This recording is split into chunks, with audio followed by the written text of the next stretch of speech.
indigent through the basic education assistance module. As to refining that to cover what she requires, I think that would then require the Ministry of Labour to be approached to say that the assistance that you are giving is the following gaps which they can then look at. But the general principle is the government's policy is that no child should be left out of school. All our children must be in school.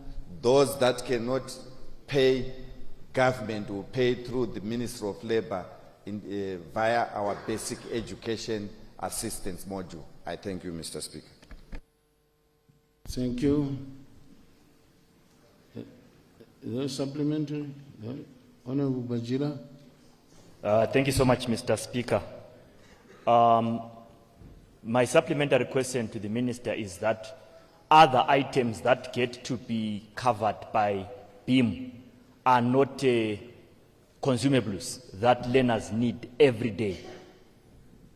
They include issues like exam fees and so forth, which can be paid later.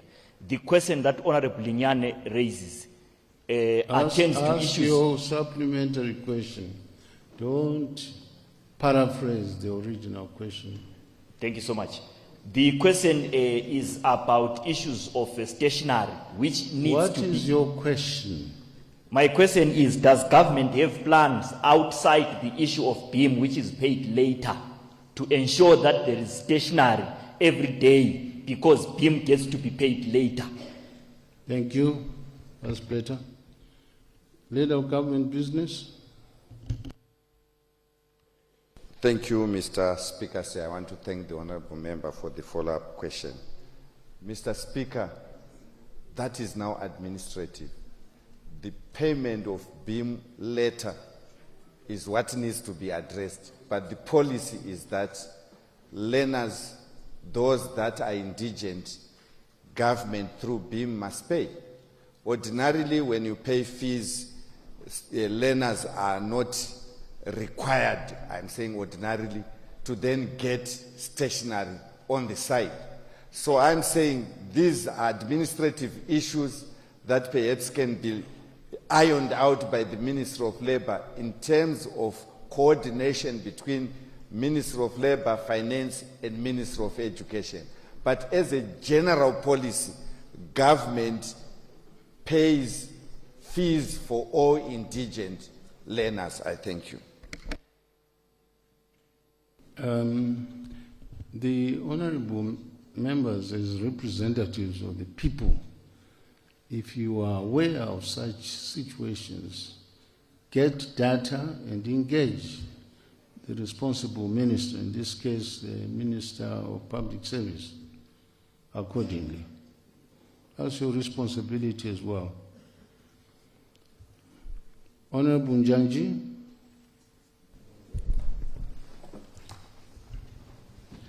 Maita Mbatu Chigavi.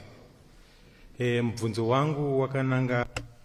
Thank you, Chair. My question is directed to the Ministry of Public Services. What measures does government have in uplifting small businesses in the tourism industry? Thank you. The Honourable Minister of Tourism. Okay. What is government policy in assisting startups in the tourism industry? That's the question.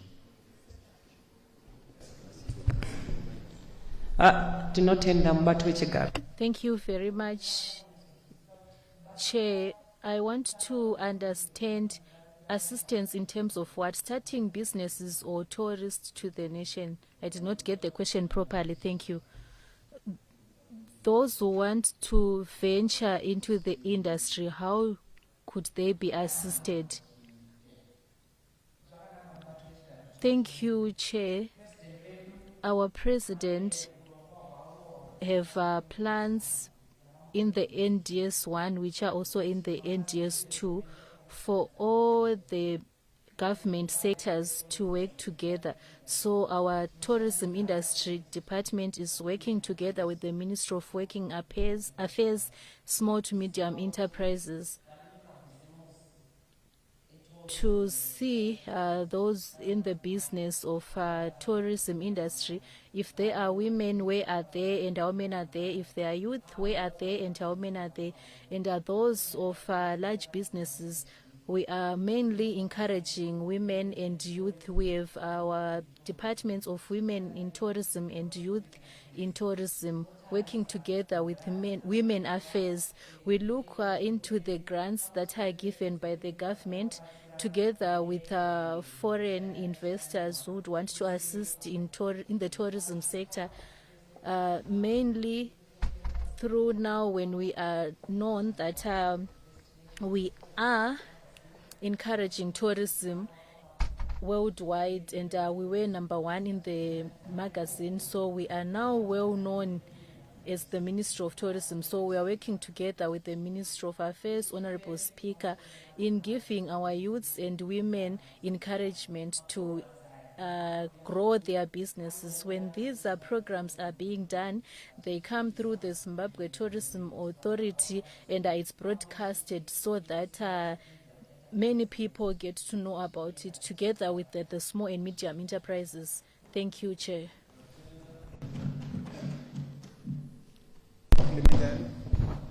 The Honorable Minister Vanenge Wagusika. Thank you. The Honorable Minister is satisfied. Any Supplementary.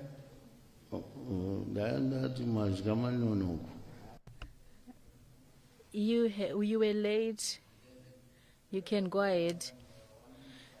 Thank you. I want to thank the Minister for the question. Many councils, the Minister did not ask the question, but she replied. Is the answer. Thank you. Many councils, including the Ministry of Transport, has decreased the licenses for starting businesses. So I'd like to understand, in the Ministry of Tourism, are there any decrease in the licenses so that those who want to venture into tourism will get it easy? Giving an example of ZBC, it charges. You are done. The question was heard.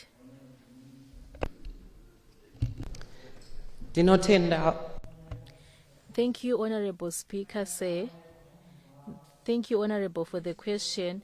The Ministry of Tourism and Hospitality is the second ministry to be worked by the Ministry of Finance in bringing down the licenses in tourism. So because of that, we are working together with the council, but it's going to be lawful through engaging the council after the bill is passed here, because that is what we requested in the bill.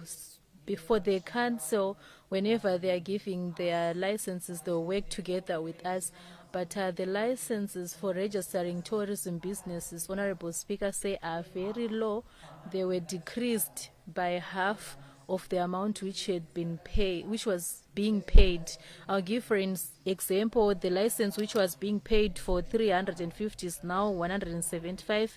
The one which was going for $200 is now $100. If you are to look on our television and social media, listening to the radio at times, we have a station which is encouraging everyone who's starting their business or those who are already in the businesses to pay their licenses annually, and they have to do so timeously because we are a ministry and we had been given permission to reduce our licenses. So starting 1 March, our officers will be out there seeing compliance and monitoring compliance. It's decreasing. Thank you, Chair. It's decreasing our licenses. Thank you. Parliamentary Honorable Nyavani. Thank you, Chair. I would want to know what measures are there, since we had all the plans that are there. What measures are there for the people from the outskirts to be aware of what you are saying? Are you going to broadcast it on television or radio? What are you going to do for people in Rushinga, Binga, to get to know of these plans so that they will venture into businesses? Thank you. Honorable Minister,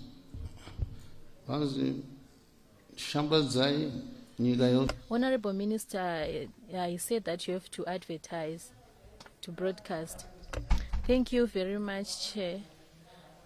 I think Honorable did not get me correctly, or maybe I used English that is like Shona. It's true that we are advertising in television, in radio, and in social media.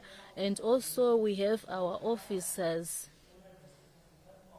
who are in our provincial offices through the devolution, and they are moving around in different districts, going to the councils to gather people who are into tourism and hospitality, discussing with them in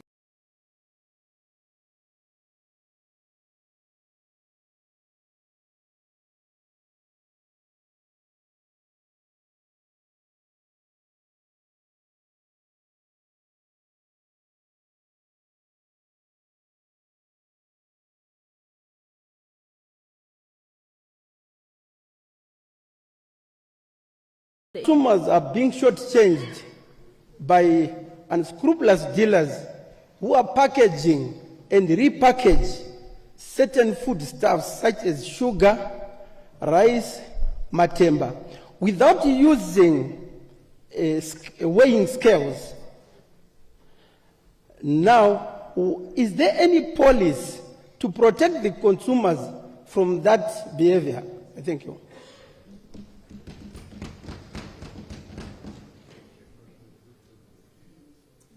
Minister of Industry? No. Leader of Government Business? Thank you, Mr. Speaker, sir.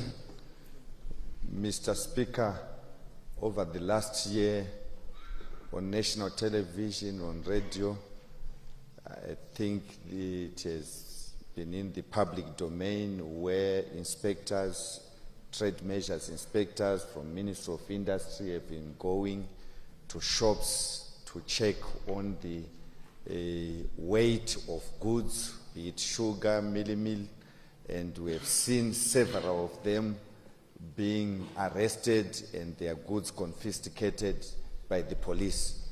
In that regard, I think we need to applaud the ministry. They've been doing their best to ensure that their teams go into the retail sector to check. However, what we may probably require is to increase the number of those inspectors so that they can, the moment that retailers know that there are frequent inspections, they will desist from the practice of repackaging goods and fleecing consumers. I thank you, Mr. Speaker, sir. Thank you. I don't see any supplementary question. Honorable Matara? Honorable Matara? Thank you, Honorable Speaker. My question is directed to the Minister of Home Affairs and National Heritage.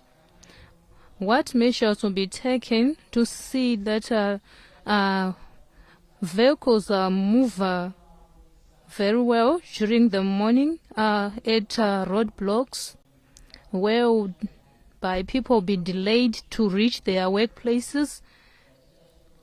This would disturb production. Thank you. Business?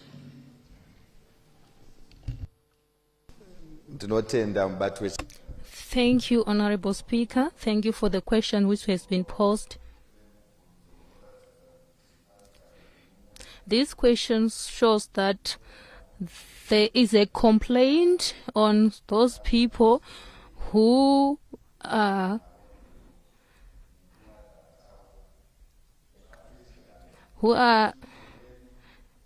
doing roadblocks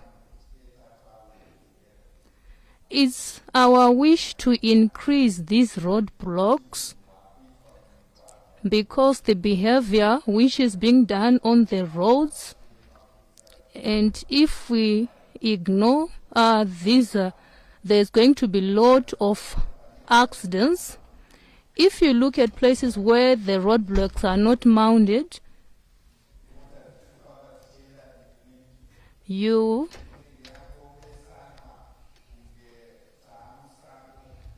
there will be disorder.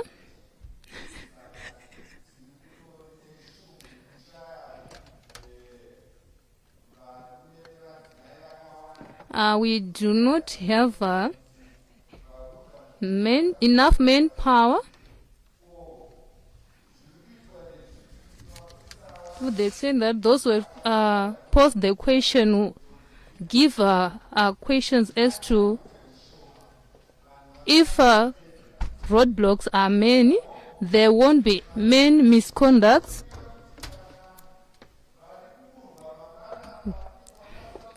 We are appealing that those police officers who are going to have a pass out, we must increase the roadblocks so that those who are in the habit of breaking the laws will not continue doing that. Thank you. Smart. Order, in terms of standing order number 68, time for questions without notice has unfortunately expired. Questions with notice. The first question is question number 1, Honorable G.K. Stolle. Honorable G.K. Stolle.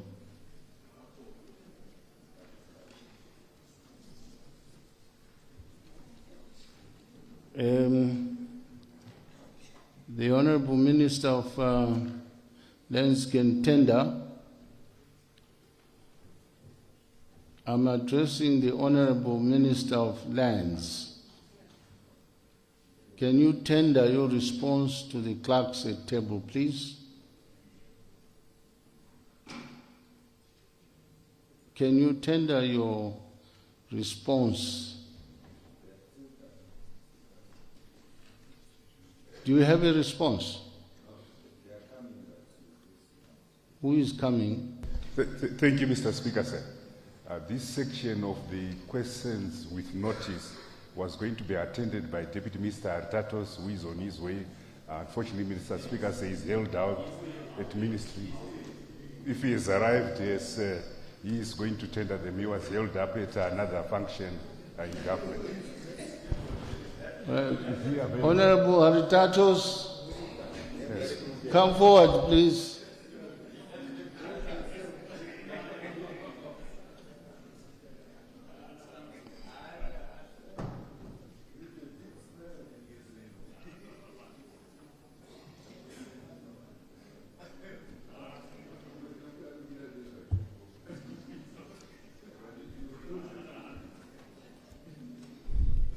Are you ready with your answer? Question number 1 from Honorable G.K. Stolle.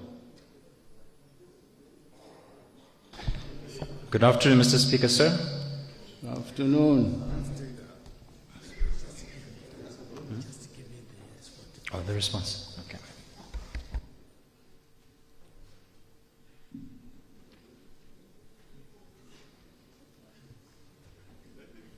Why are you taking the paper away from him? He tenders if the questioner is not around. Pardon? He's not around. He's not around. Okay, tender to the clerk.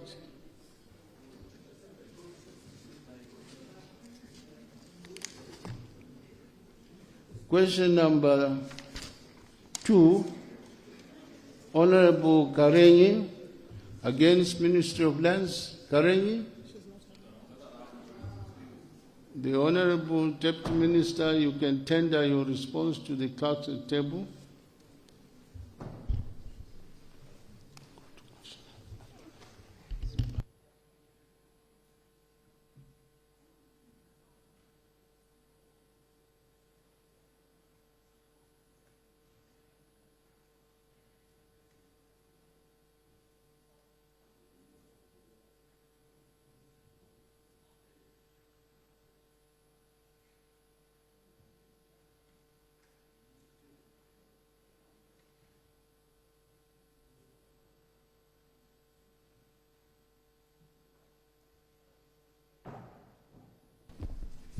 Question number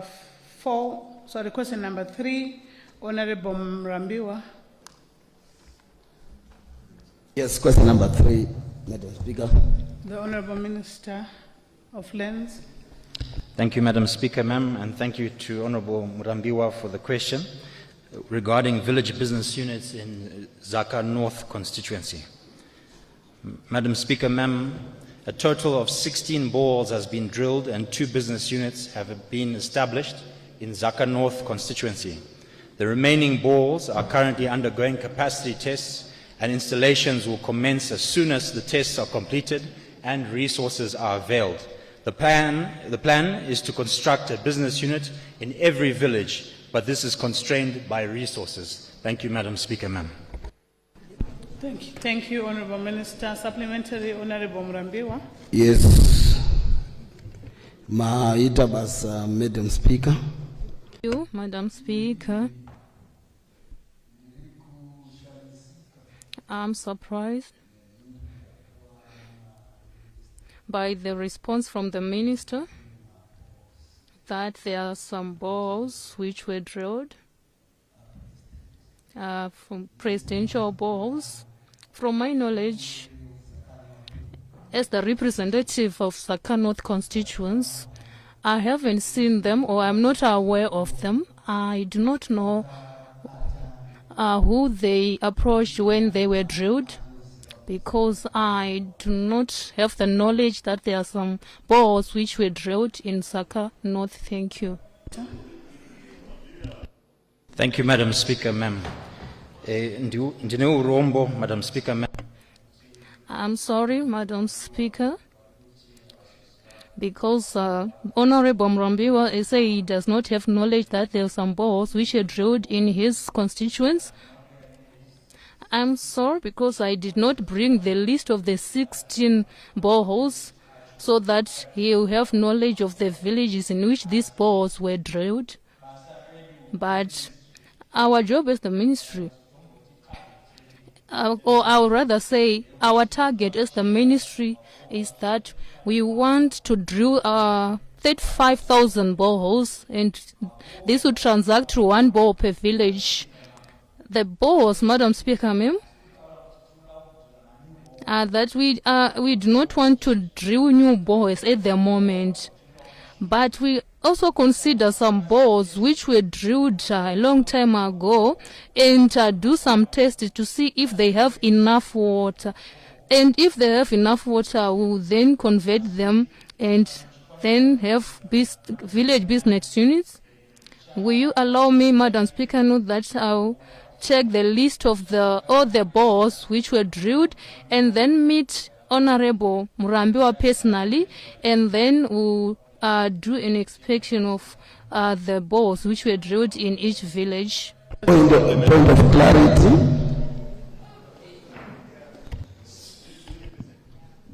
Point of clarity, Honorable Mrambiwa. Thank you, Madam Speaker, ma'am. I agree with the Honorable Minister on the borehole which were capacitated. They were capacitated sometime back in September, and up to now there is nothing which has been done. So people are surprised that those people only came for capacitation, and yet we have a shortage of water. Thank you.